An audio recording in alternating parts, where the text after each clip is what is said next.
شروع اللہ کا نام لے کر جو بڑا مہربان نہایت رحم والا ہے۔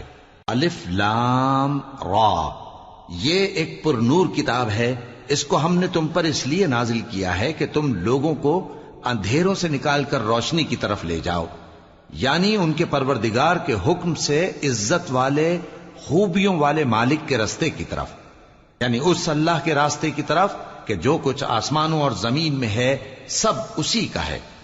اور ان کافروں کے لیے عذاب شدید کی وجہ سے تباہی اور بربادی مقدر ہے، جو آخرت کے مقابلے میں دنیاوی زندگی کو پسند کرتے اور لوگوں کو اللہ کے راستے سے روکتے اور اس میں کجی چاہتے ہیں۔ یہ لوگ بڑے دور کی گمراہی میں ہیں، اور ہم نے کوئی پیغمبر نہیں بھیجا مگر وہ اپنی قوم کی زبان بولتا تھا تاکہ انہیں احکام الہی کھول کھول کر بتا دے۔ پھر اللہ جسے چاہتا ہے گمراہ رہنے دیتا ہے اور جسے چاہتا ہے ہدایت دیتا ہے، اور وہ غالب ہے، حکمت والا ہے۔ اور ہم نے موسیٰ کو اپنی نشانیاں دے کر بھیجا کہ اپنی قوم کو تاریکیوں سے نکال کر روشنی میں لے جاؤ اور ان کو اللہ کے دن یاد دلاؤ، اور اس میں ان لوگوں کے لیے جو صابر و شاکر ہیں نشانیاں ہیں۔ اور جب موسیٰ نے اپنی قوم سے کہا کہ اللہ نے جو تم پر مہربانیاں کی ہیں ان کو یاد کرو، جبکہ اس نے تم کو فرعون کی قوم سے رہائی بخشی، وہ لوگ تمہیں برے برے عذاب دیتے تھے اور تمہارے بیٹوں کو مار ڈالتے تھے اور تمہاری لڑکیوں کو زندہ رہنے دیتے تھے، اور اس میں تمہارے پروردگار کی طرف سے بڑی آزمائش تھی۔ اور جب تمہارے پروردگار نے تم کو آگاہ کیا کہ اگر شکر کرو گے تو میں تمہیں زیادہ دوں گا، اور اگر ناشکری کرو گے تو یاد رکھو کہ میرا عذاب بھی سخت ہے۔ اور موسیٰ نے صاف صاف کہہ دیا کہ اگر تم اور جتنے اور لوگ زمین میں ہیں سب کے سب ناشکری کرو تو بھی اللہ بے نیاز ہے، قابل تعریف ہے۔ بھلا تم کو ان لوگوں کے حالات کی خبر نہیں پہنچی جو تم سے پہلے تھے، یعنی نوح اور عاد اور سمود کی قوم اور جو ان کے بعد تھے، جن کا علم اللہ کے سوا کسی کو نہیں۔ جب ان کے پاس ان کے پیغمبر نشانیاں لے کر آئے تو انہوں نے اپنے ہاتھ ان کے منہوں پر رکھ دیے کہ خاموش رہو، اور کہنے لگے کہ ہم تو تمہاری رسالت کو تسلیم نہیں کرتے، اور جس چیز کی طرف تم ہمیں بلاتے ہو ہم کو اس میں بھاری شک ہے۔ ان کے پیغمبروں نے کہا، کیا تم کو اللہ کے بارے میں شک ہے جو آسمانوں اور زمین کا پیدا کرنے والا ہے؟ وہ تمہیں اس لیے بلاتا ہے کہ تمہارے گناہ بخشے اور ایک مدت مقرر تک تم کو مہلت دے۔ وہ بولے کہ تم تو ہمارے ہی جیسے آدمی ہو، تمہارا یہ منشا ہے کہ جن چیزوں کو ہمارے بڑے پوجتے رہے ہیں ان کے پوجنے سے تم ہمیں روک دو، تو اچھا کوئی کھلی دلیل لاؤ، یعنی معجزہ دکھاؤ۔ پیغمبروں نے ان سے کہا کہ ہاں ہم تمہارے ہی جیسے آدمی ہیں، لیکن اللہ اپنے بندوں میں سے جس پر چاہتا ہے نبوت کا احسان کرتا ہے، اور ہمارے اختیار کی بات نہیں کہ ہم اللہ کے حکم کے بغیر تم کو تمہاری فرمائش کے مطابق معجزہ دکھائیں، اور اللہ ہی پر مومنوں کو تو بھروسہ رکھنا چاہیے۔ اور ہم کیوں اللہ پر بھروسہ نہ رکھیں حالانکہ اس نے ہم کو ہمارے دین کے سیدھے رستے بتائے ہیں، اور جو تکلیفیں تم ہم کو دیتے ہو اس پر ہم صبر کریں گے، اور اہل توکل کو تو اللہ ہی پر بھروسہ رکھنا چاہیے۔ اور جو کافر تھے انہوں نے اپنے پیغمبروں سے کہا کہ یا تو ہم تم کو اپنے ملک سے باہر نکال دیں گے یا تم ہمارے مذہب میں واپس آ جاؤ۔ پس ان کے پروردگار نے ان کی طرف وحی بھیجی کہ ہم ظالموں کو ہلاک کر دیں گے اور ان کے بعد تم کو اس زمین میں آباد کر دیں گے۔ یہ اس شخص کے لیے ہے جو قیامت کے روز میرے سامنے کھڑے ہونے سے ڈرے اور میرے عذاب سے خوف کرے۔ اور پیغمبروں نے اللہ سے فتح چاہی اور ہر سرکش ضدی نامراد رہ گیا۔ اس کے پیچھے دوزخ ہے اور اسے پیپ والا پانی پلایا جائے گا، وہ اس کو گھونٹ گھونٹ کر کے پیے گا اور گلے سے نہیں اتار سکے گا، اور ہر طرف سے اسے موت آ رہی ہوگی مگر وہ مرنے میں نہیں آئے گا، اور اس کے بعد سخت عذاب ہوگا۔ جن لوگوں نے اپنے پروردگار سے کفر کیا ان کے اعمال کی مثال راکھ کی سی ہے کہ آندھی کے دن اس پر زور کی ہوا چلے جو اسے اڑا لے جائے۔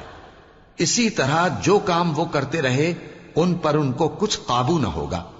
یہی تو پرلے سرے کی گمراہی ہے۔ کیا تم نے نہیں دیکھا کہ اللہ نے آسمانوں اور زمین کو تدبیر سے پیدا کیا ہے؟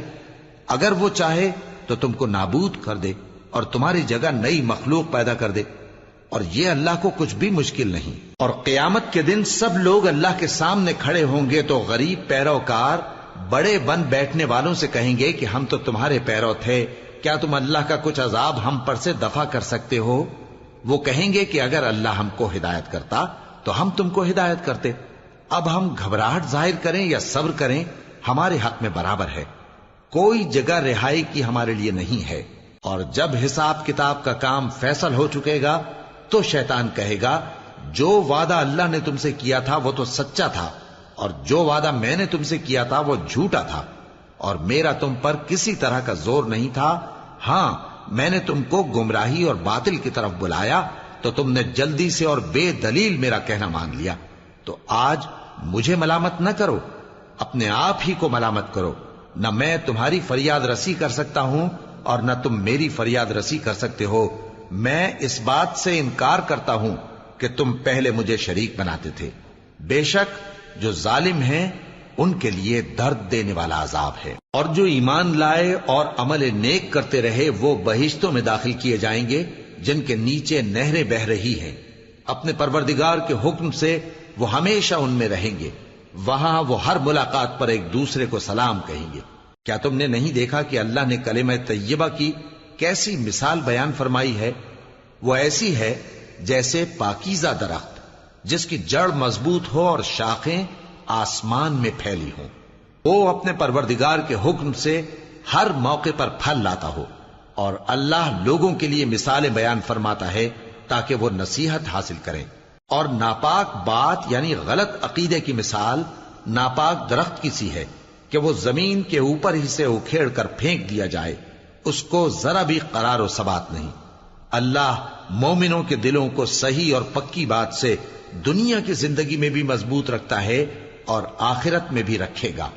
اور اللہ بے انصافوں کو گمراہ کر دیتا ہے، اور اللہ جو چاہتا ہے کرتا ہے۔ کیا تم نے ان لوگوں کو نہیں دیکھا جنہوں نے اللہ کے احسان کو ناشکری سے بدل دیا اور اپنی قوم کو تباہی کے گھر میں لا اتارا، یعنی دوزخ میں، کہ سب ناشکرے اس میں داخل ہوں گے اور وہ برا ٹھکانہ ہے۔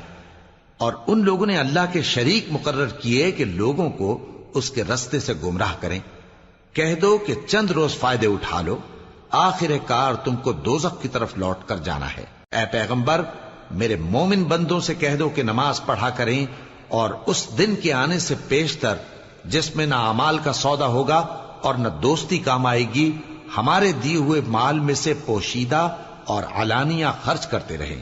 اللہ ہی تو ہے جس نے آسمانوں اور زمین کو پیدا کیا اور آسمان سے مے برسایا، پھر اس سے تمہارے کھانے کے لیے پھل پیدا کیے اور کشتیوں اور جہازوں کو تمہارے زیر فرمان کیا تاکہ وہ سمندر میں اس کے حکم سے چلیں، اور نہروں کو بھی تمہارے زیر فرمان کیا، اور سورج اور چاند کو تمہارے لیے کام میں لگا دیا کہ دونوں دن رات ایک ڈگر پر چل رہے ہیں، اور رات اور دن کو بھی تمہاری خاطر کام میں لگا دیا، اور جو کچھ تم نے مانگا سب میں سے تم کو عنایت کیا۔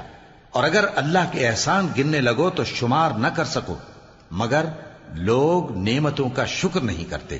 کچھ شک نہیں کہ انسان بڑا بے انصاف ہے، ناشکرا ہے۔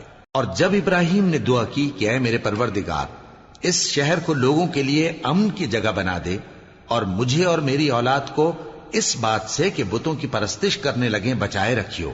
اے پروردگار، انہوں نے بہت سے لوگوں کو گمراہ کیا ہے، سو جس شخص نے میرا کہا مانا وہ میرا ہے، اور جس نے میری نافرمانی کی تو تو بخشنے والا ہے، مہربان ہے۔ اے پروردگار، میں نے اپنی اولاد ایک وادی میں جہاں کھیتی نہیں، تیرے عزت و ادب والے گھر کے پاس لا بسائی ہے۔ اے پروردگار، تاکہ یہ نماز پڑھیں، سو تو لوگوں کے دلوں کو ایسا کر دے کہ ان کی طرف جھکے رہیں، اور ان کو میووں سے روزی دیتے رہنا تاکہ تیرا شکر کریں۔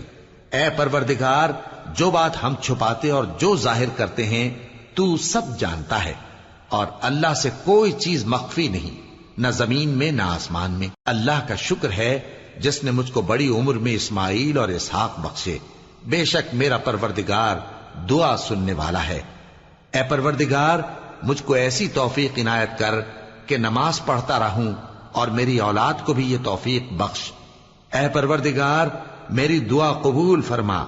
اے پروردگار، حساب کتاب کے دن میری اور میرے ماں باپ کی اور مومنوں کی مغفرت کیجو۔ اور مومنوں یہ نہ سمجھنا کہ یہ ظالم جو کام کر رہے ہیں اللہ ان سے بے خبر ہے، وہ ان کو اس دن تک مہلت دے رہا ہے جبکہ دہشت کے سبب آنکھیں پھٹی کی پھٹی رہ جائیں گی اور لوگ سر اٹھائے ہوئے میدان قیامت کی طرف دوڑ رہے ہوں گے، ان کی نگاہیں خود اپنی طرف لوٹ نہ سکیں گی اور ان کے دل مارے خوف کے ہوا ہو رہے ہوں گے۔ اور لوگوں کو اس دن سے آگاہ کر دو جب ان پر عذاب آ جائے گا، تب ظالم لوگ کہیں گے کہ اے ہمارے پروردگار، ہمیں تھوڑی سی مہلت عطا کر تاکہ ہم تیری دعوت توحید قبول کریں اور تیرے پیغمبروں کے پیچھے چلیں۔ تو جواب ملے گا، کیا تم پہلے قسمیں نہیں کھایا کرتے تھے کہ تم کو اس حال سے جس میں تم ہو زوال نہیں ہوگا؟ اور جو لوگ اپنے آپ پر ظلم کرتے تھے تم ان کے مکانوں میں رہتے تھے، اور تم پر ظاہر ہو چکا تھا کہ ہم نے ان لوگوں کے ساتھ کس طرح کا معاملہ کیا تھا، اور تمہارے سمجھانے کے لیے مثالیں بیان کر دی تھیں۔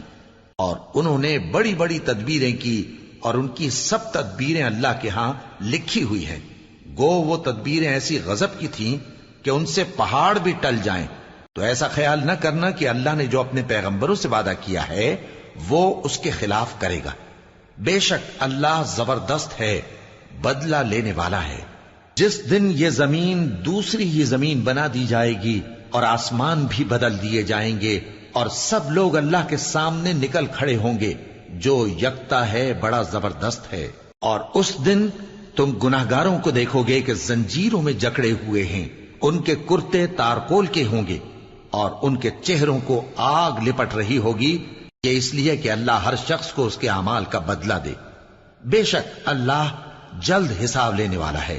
یہ قرآن لوگوں کے نام اللہ کا پیغام ہے تاکہ ان کو اس سے ڈرایا جائے اور تاکہ وہ جان لیں کہ وہی اکیلا معبود ہے، اور تاکہ اہل عقل نصیحت حاصل کریں۔